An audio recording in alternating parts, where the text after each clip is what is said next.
ও হে ছোট বন্ধুরা, আজ তোমাদের নিয়ে যাব এক মহাজাগতিক স্থানে, পুরীর শ্রীক্ষেত্র, যেখানে বিরাজ করেন স্বয়ং জগন্নাথ দেব।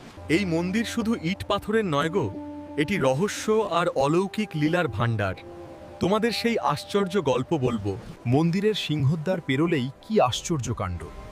বাইরে সমুদ্রের গর্জন এত তীব্র যে কানে তালা লেগে যাওয়ার জোগাড়।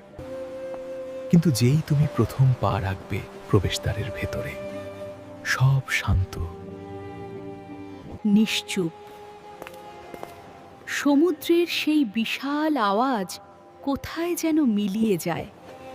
এরপর দেখাবো মন্দিরের চূড়ার দিকে। তোমরা জানো কি, বাতাস যেদিকেই বউক না কেন, এই মন্দিরের ধ্বজা ওড়ে তার ঠিক উল্টো দিকে।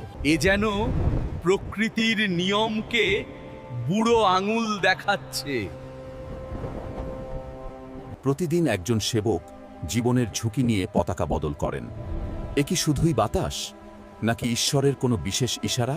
আর দেখো, ওই যে চূড়ার উপর সুদর্শন চক্র, এর ওজন নাকি 1 টনেরও বেশি।